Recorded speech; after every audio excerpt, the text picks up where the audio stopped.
It was February 25th, 2025, a date that would echo across the mountaineering world as the day a young man vanished into the death zone. Ikram Hassan Shakil wasn't a famous climber. He wasn't sponsored, and he wasn't chasing glory.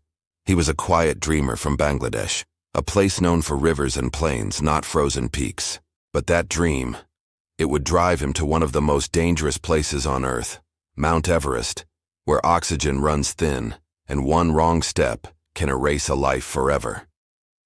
The footage from his final climb still circulates among climbers. A single frame shows him smiling at Camp 4, standing above the clouds with the wind howling like a warning. Hours later, radio contact was lost. Some say he fell, others believe he was abandoned, but no one truly knows what happened in those last haunting moments before he disappeared into the storm. This is not just a story about a man who wanted to climb Everest. It's about obsession, courage, and the fine line between chasing a dream and losing everything for it. So before we begin, hit that follow button and join us here on Ben's Stories, where every climb hides a truth, and every summit has a price. Ikram Hassan Shakil grew up far from snow, in a humid corner of Bangladesh where the land was flat and endless, stitched together by rivers that seemed to flow forever. He was born in Dhaka, a city bursting with noise and life, a place where survival itself felt like a climb. From a young age, Ikram had been fascinated by mountains, though he had never seen one.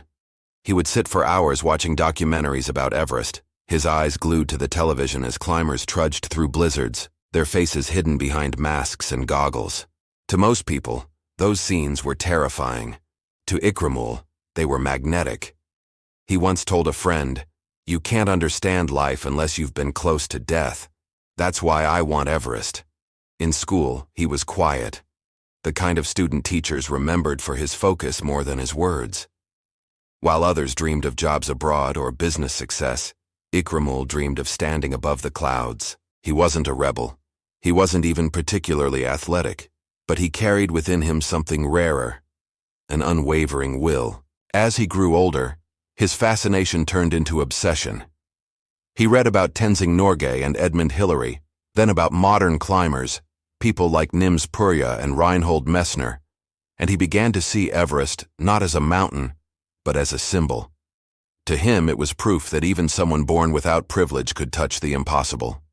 He began running every morning before sunrise, carrying a heavy backpack to simulate climbing weight. When others slept, he trained in silence, push-ups, stair climbs, resistance bands. There were no mountains in Dhaka, but he built his own, one step at a time. By his mid-20s, Ikram had saved nearly every cent he could. He worked small tech jobs, freelanced online, even sold his motorcycle to afford his dream. His parents begged him to reconsider. His mother cried when he told her about Everest, saying, "The mountain doesn't love anyone, my son. It takes."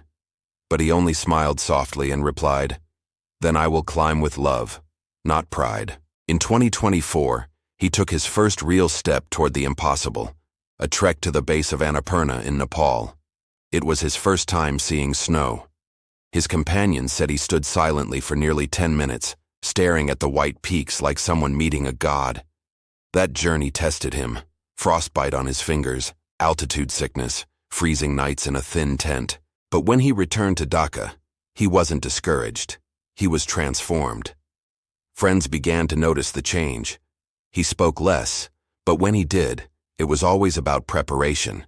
He started studying mountaineering routes, watching YouTube vlogs of expeditions, and learning how to handle gear and ropes. He joined online forums, talking with Sherpas and climbers from around the world. One Nepalese guide remembered him as the guy who never stopped asking questions. To his family, it felt like he was slipping away, not physically, but spiritually. He was becoming part of something else, part of that invisible brotherhood of dreamers who seek the edge. By early 2025, the opportunity came. A small-scale commercial expedition was opening slots for the pre-spring climb on Everest. It was about proving that where you start doesn't decide where you end up.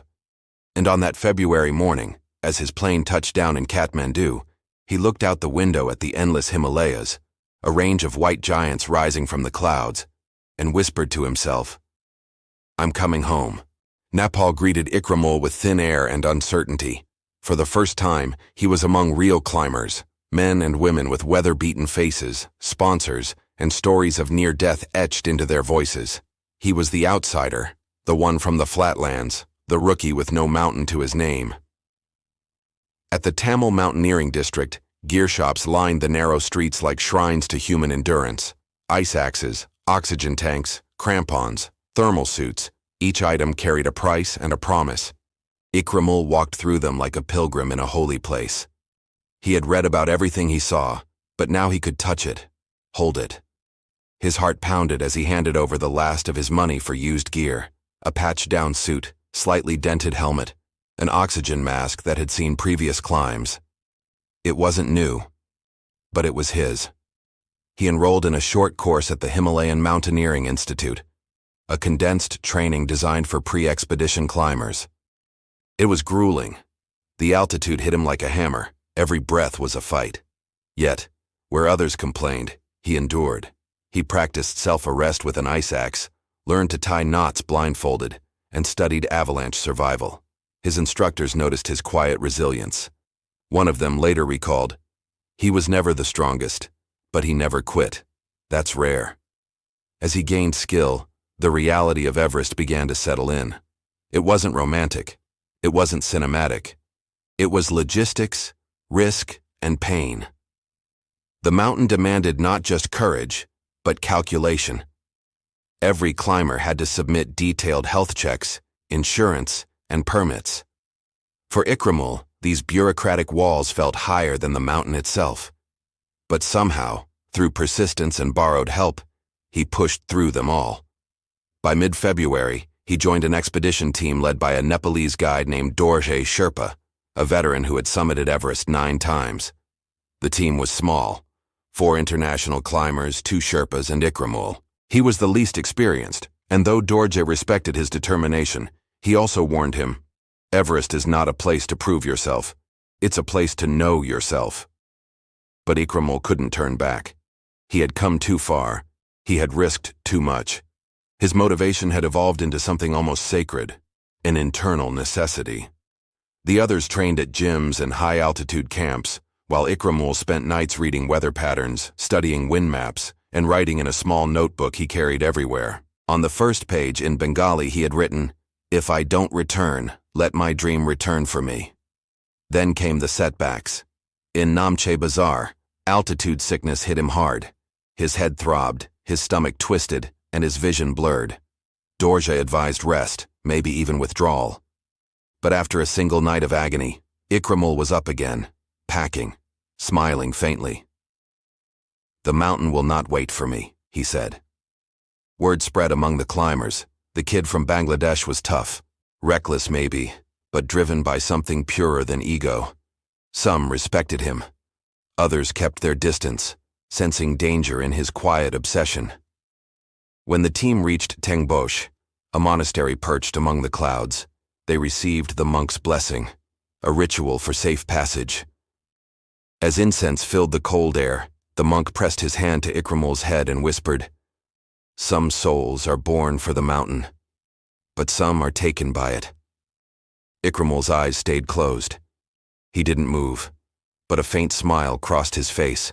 Maybe he understood the warning. Maybe he didn't care. Every great climb has a breaking point, a moment when ambition meets its shadow. For Ikramul, that moment came during the acclimatization climb near Camp 2. A sudden windstorm swept through, tearing tents and whipping snow into chaos. He slipped while descending an icy ledge, hanging by his harness for several seconds before Dorje pulled him up. Later that night, shivering in his sleeping bag, he whispered into his recorder, "I looked down today, and I saw forever." He should have stopped, but he didn't. Because for Ikramul Hassan Shakil, turning back was no longer an option. It wasn't about reaching the summit anymore. It was about becoming the kind of person who tried. The climb began before dawn, under a sky frozen in silence. The temperature at base camp hovered below -20. Headlamps flickered like distant fireflies across the glacier as climbers stirred in their tents. For Ikramul, this was the moment he had dreamed of all his life.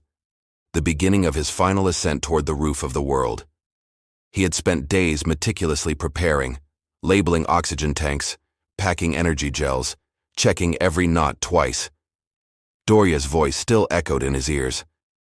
"You must respect the mountain. It takes offense easily." Ikramul nodded, though in his heart he felt calm, a dangerous calm, the kind that comes before the storm. As the team began moving through the Khumbu icefall, the mountain groaned beneath them. Seracs, massive ice towers, leaned precariously above the path. Each step was deliberate, measured. One wrong foot and you could vanish into a crevasse forever. The ropes creaked, carabiners clinked, and the world shrank to the rhythm of breathing. Inhale, exhale, survive. The first major hurdle came at Camp 1.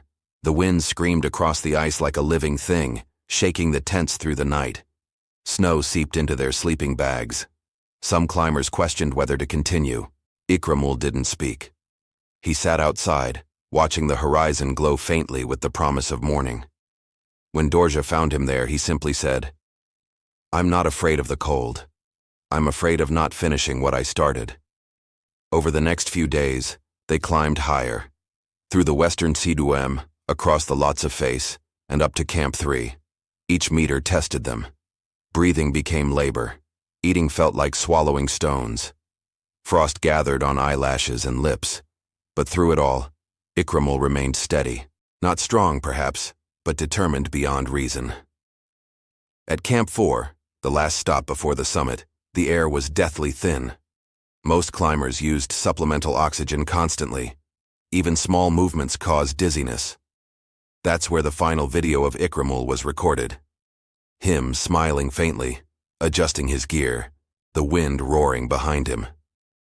He turned to the camera and said softly, "Almost there." The team pushed for the summit that night. The temperature dropped below -40. They moved in a single file, headlamps carving a thin line of light up the ridge. Above them loomed the Hillary Step, the final wall of ice separating them from the top of the world. Dorja led, followed by Ikramul and 2 other climbers.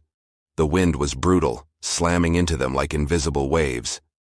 At 3:17 a.m., they reached the south summit.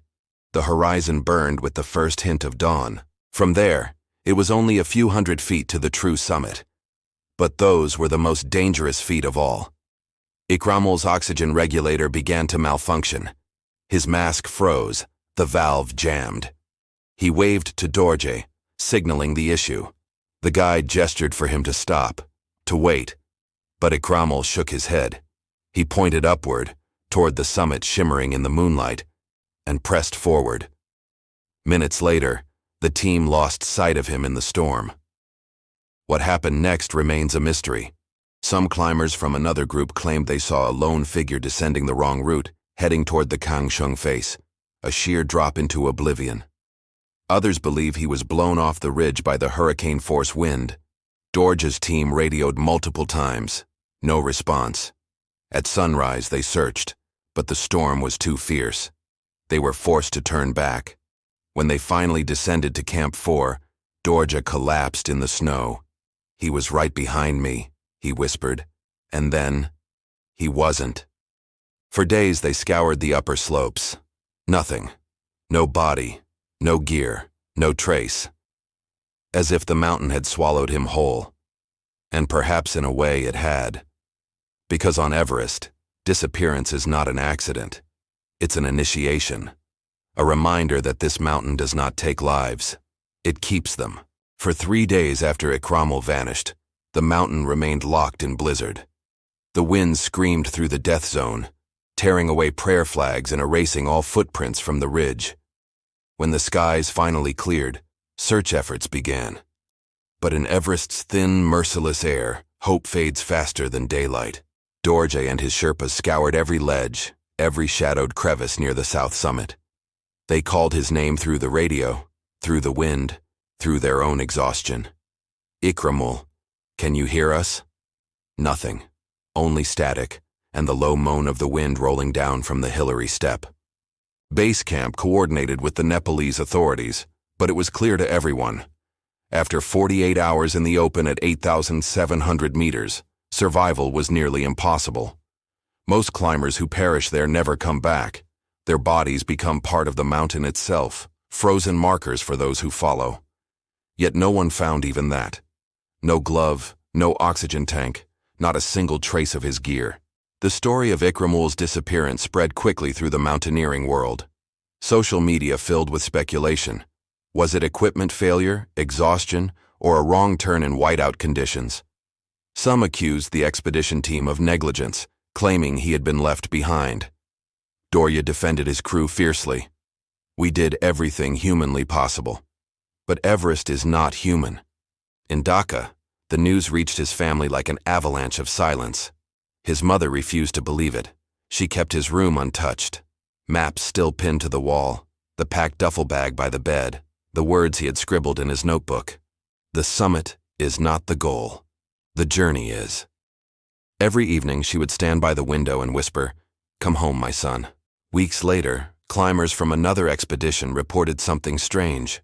High above the balcony area, they saw a dark silhouette half buried in ice, positioned almost as if it were kneeling. When they approached, it was gone, swept away by an icefall overnight. Whether it was truly Ikramul or just another fallen climber, no one could tell. But for those who heard the story, it felt symbolic, as if the mountain itself had hidden him from the world, guarding his final rest. As spring faded into summer, the story of Ikramul Hassan Shakil became legend, whispered among Sherpas, shared over campfires, printed in quiet footnotes of climbing reports. A climber with no sponsors, no fame, no country known for peaks, who vanished chasing the highest dream imaginable. Some said he was reckless, others called him brave. But everyone agreed on one thing: he loved the mountain more than he feared it. Months later, a letter he had sent before the expedition arrived at his parents' home. It was dated February 10th, 2 weeks before his disappearance. Inside he wrote, "If I fall, don't weep for me. The mountain is not cruel, it's honest. It only gives what you've earned. Tell the world that I climbed not to conquer Everest, but to understand why people dream of it." There were no grand memorials, no documentaries, no statues. Just a name, a dream, and a mystery. But in the world of mountaineering, that was enough. Because legends don't need endings. They only need echoes. Months after his disappearance, debate still burns among climbers and philosophers of risk. Some argue that Ikramul Hassan Shakil should never have been there. That Everest has become a playground for the unprepared, a graveyard for dreamers who underestimate its cruelty. Others defend him as a symbol of human persistence, proof that even those born without privilege can reach for the impossible. But what is the truth? Maybe both. Because Everest doesn't discriminate. It kills the rich and the poor, the expert and the novice alike. What it truly tests is not your strength, but your purpose. Ikramul's story forces us to ask a question most people spend their whole lives avoiding. What is your Everest? What are you willing to suffer for? Not for fame, not for fortune, but for meaning. In Dhaka, his family finally held a small memorial. No coffin, no body, just a photograph of their son smiling against the sky. His father stood before the crowd and said softly, "He didn't die chasing a mountain. He lived chasing a dream." And perhaps that's the truest way to remember him. Even now, climbers say that when the winds howl above Camp 4, you can sometimes hear a faint voice carried across the ice, a whisper that sounds like a prayer, or maybe a promise. Ikramul's promise was simple: I'll keep climbing, no matter what. And maybe in some way beyond our understanding he still is, climbing endlessly toward the horizon, where the earth meets eternity. Every story on this channel, Ben Stories, exists for one reason: to remember the people who dared. Those who stood where no human was meant to stand, who touched the edges of the impossible and paid the price for it. So if this story moved you, if Ikramul's quiet courage made you feel something, don't let it fade into the wind.